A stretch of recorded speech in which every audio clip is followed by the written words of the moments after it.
Hello, I'm Steven, And I'm Aaron. and we have just seen Paddington in Peru, new film that's out in theaters and the third installment in the popular Paddington series of films. It stars Hugh Bonneville, Emily Mortimer, Ben Whishaw, and it is directed by Dougal Wilson. In a world where all of humanity has forgotten their manners, one bear stands resolute in his refusal to be corrupted by society at large. That bear is Paddington, and he's back for a third time. This latest installment finds Paddington Bear and the Brown family taking a trip to Peru after Paddington's Aunt Lucy turns up missing at the Peruvian home for retired bears. Adventure ensues. So these Paddington movies are very special because that first Paddington felt like the new gold standard by which those kinds of films would be measured. Because when I saw the advertising for it back in 2014, I didn't know Paddington was this iconic British character. So when I saw the trailer for this little bear, surfing a bathtub down a staircase, I thought, oh no, this is Garfield, it's Marmaduke, it's Woody Woodpecker, it's Yogi Bear. Yeah, it never should have worked. And then you see it, and it's the most heartwarming, well constructed thing you've ever seen. So yeah, that becomes a new gold standard by which these kinds of films are made. So you think, what can they do next? So who's it gonna be that tops it? So what they did was they made an 11 out of 10 flawless masterpiece and called it Paddington 2, and it's brilliant. So now there's a third one. Where do you go from here? So, to address the elephant in the room with the bear, Paddington in Peru is not as good as Paddington 2. No. Do you think it's as good as the first one? I think one is better. I think I'd agree just because there's something special about it being the first one, and it being set in London really helps a lot. Yeah, I do think that the Britishness of that first one is a essential ingredient of the first two, really. And that's kind of missing here because they are traveling abroad and you're not surrounded by the community that you've known to grow and love. Peter Capaldi doesn't appear in this one. Yeah, I was just about to say there's a lot of characters that are from those first two movies that really don't have anything to do in this one. Some of them pop up for a brief moment, but yeah, Jim Broadbent. It's just kind of gone. Very brief. So yeah, taking it out of London, I feel like there's a little bit lost in the series. That being said, they do find a lot of fun things to do with the Browns and Paddington in Peru. Yeah, I do think that this film succeeds at about 99%. It gets what the first two movies got right. The ingredients are there, and they're executed very well, and like the first two, this is an uncynical movie. Yeah. There's none of that. There's no room for that in Paddington, thankfully. And one of the things that's held over from the first two movies that I very much appreciate is the way visual information is communicated. For example, when they get on the plane to go to Peru, we don't just cut to a scene of the Brown family sitting on the plane, flying over the clouds. No, all the world becomes like a stop motion diorama of the plane as this little puppet traversing through the clouds, and their images of them on the plane are like projected onto the clouds. Yeah, another really good section is kind of near the beginning when Paddington's kind of catching us up with the Brown family, like what each person's been up to and been doing.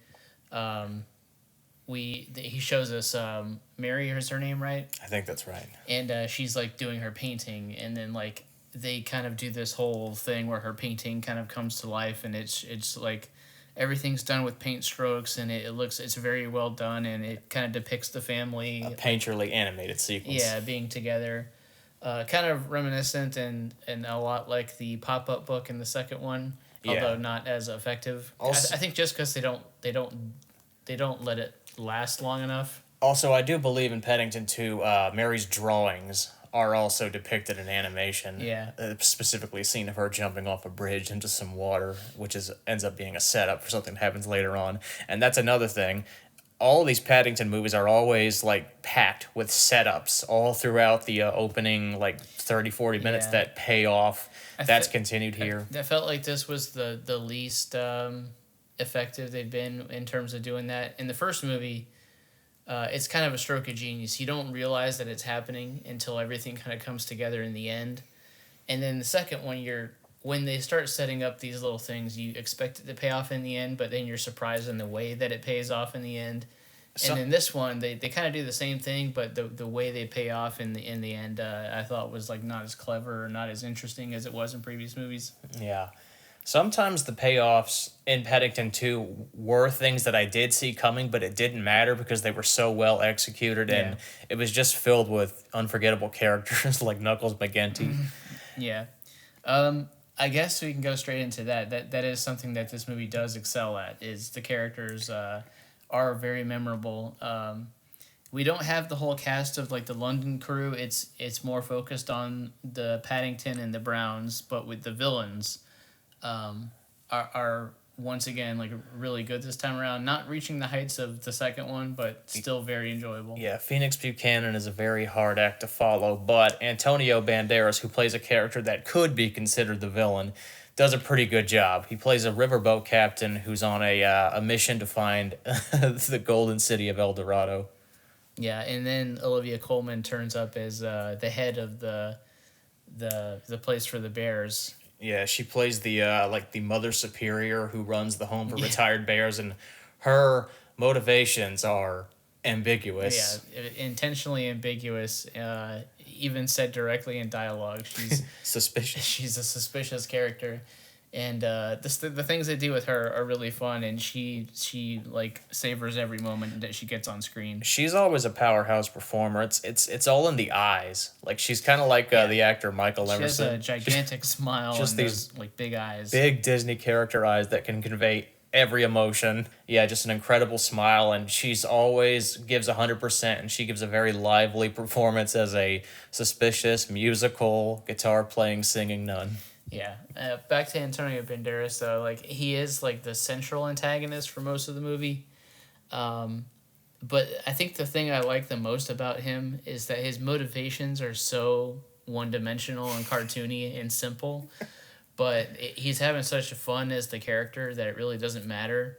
Like all he wants is gold and money and fortune and fame and that's really kind of all you need for this character because he's just so delightful to watch.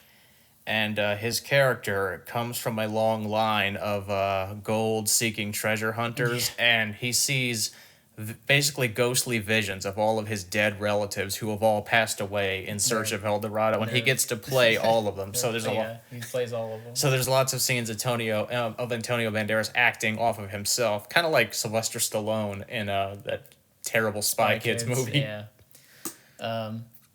So that's somewhere where they do succeed.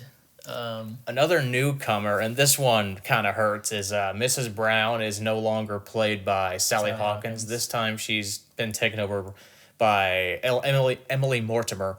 And Emily Mortimer is a good actress, and she does well enough in the role, but Sally Hawkins as Mrs. Brown was such a warm hug of a character. Yeah, and I think the biggest shame about that is the things that they have her character doing this, like the kind of the things that she's going through, is a really interesting evolution of the character and kind of a expected place for them to eventually go, given the age of all the characters. Everybody's getting older and they're kind of moving on with their lives. So her whole story is kind of dealing with all the birds leaving the nest, and what do we do when the family's kind of broken up and spread all over the place? And Emily Mortimer does a fine enough job, but the fact that I think Sally Hawkins, not that she would have been able to do the material better, but her material would have meant more if she was the one playing it. Yeah, being that she's been with the series for so long, it definitely would have had more impact. There's also just an ethereal quality to Sally Hawkins, I feel. Kind of like what Tilda Swinton and Kate Blanchett have that I feel is not quite present in Emily Mortimer. Yeah, once again, she's just a delightful presence and just completely makes sense in this world that they've created. Everybody else in the Brown family is really good, though. Yeah, everyone... Especially Hugh Bonneville. Hugh Bonneville is always he's always dryly hilarious. There's a recurring joke throughout the movie of his fear of spiders that pays off multiple times, and the final payoff is hilarious. That's another thing that I don't think this is quite as laugh out loud funny as Paddington 1 and 2, but we were still like laughing Yeah. It frequently. does have a few like very big laugh out loud moments, but most of the time it's just like, you know, pretty funny, but not in the way the previous ones were. And of course, Ben Whishaw as the voice of Paddington is as Yeah. excellent as ever. It's Yeah. always kind of weird to think about how it was supposed to be Colin Firth playing him in the first Paddington movie, and I don't really see that because Colin Firth is a good actor, but I feel like his voice is too authoritative, whereas Paddington is just soft spoken and kind, and that's really necessary to play the Yeah. character. There's a more childlike quality to him.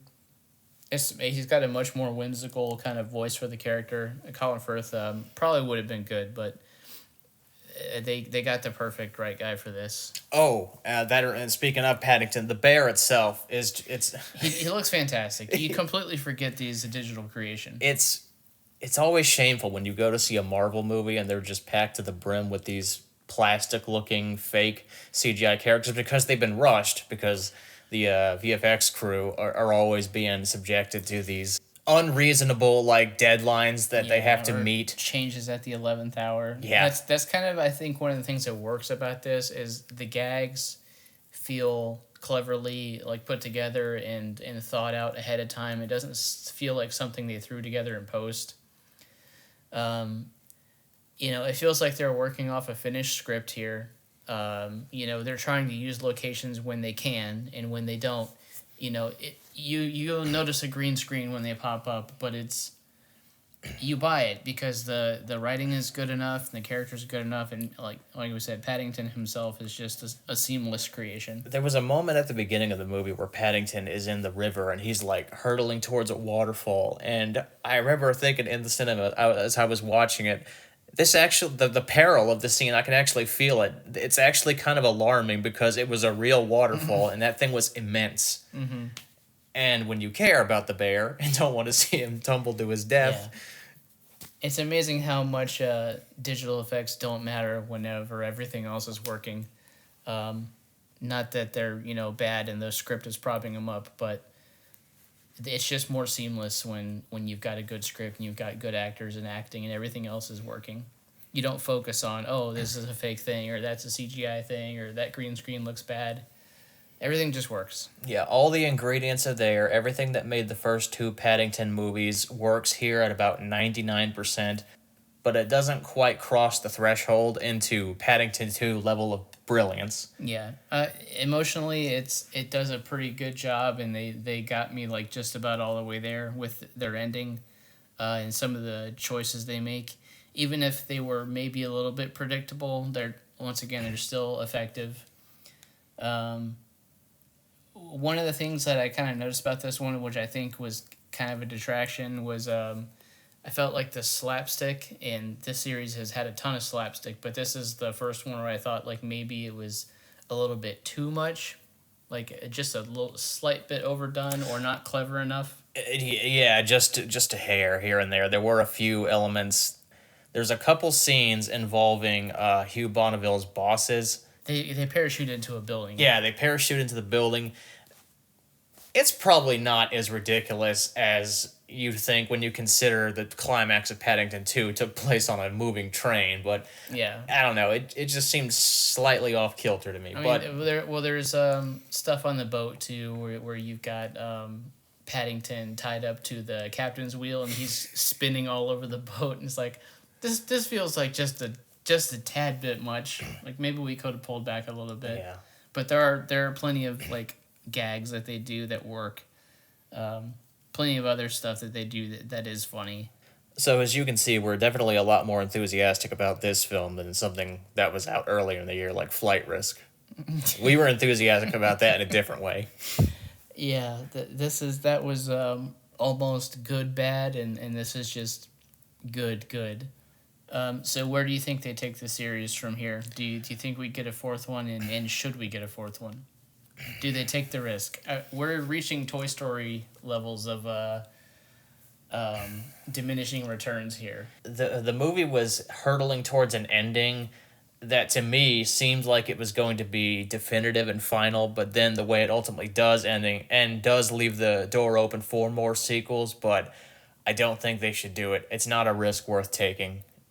Yeah, it seems like this series has kind of headed in a certain direction, and without saying anything, yeah, the way it resolves kind of seems like a good place to close the book on it. You know, there are potentially more adventures, but we don't necessarily need to see them. I would be fine if they just stopped here, especially since the we've already replaced one of the actors of the Brown family, and they're all getting up there in age. I think this is a good place to stop. Yeah, Julie Walters in particular, who's great in the movie as always. She's certainly getting up there in age, and I don't want a Paddington movie without Mrs. Bird. Yeah, well, yeah, it's as I think they could probably pull it off very well, but this seems like a series that doesn't really need to explore death in any kind of way. Even though I'm positive they can pull it off, and I even thought a few times like maybe this would be the movie that does it. Um, but maybe we can just kind of just avoid that and keep this kind of like idea of Paddington and the Brown family and leave it at that. Yeah, I agree. Keep it keep it positive. If they do another one, I'll definitely look forward to seeing it and seeing what they do. This one was a big worry because there was no Sally Hawkins and no Paul King, but they proved that they could still pull off a good movie. So we'll see. So, what is your final number grade on a scale of 1 to 10? I give it a very strong 8. Yeah, me too. If the first one's a 10 and the second one's an 11, this one's an 8. Yeah, I pretty much agree. I'm not like as high on the first one as probably you, but I like that one very, very much. So much so that I immediately wanted to watch the second one when we first watched them. So yeah, not the best of the three. I think almost as good as one. Definitely not as good as two, but still worth watching. So, that's Paddington in Peru. Definitely see it.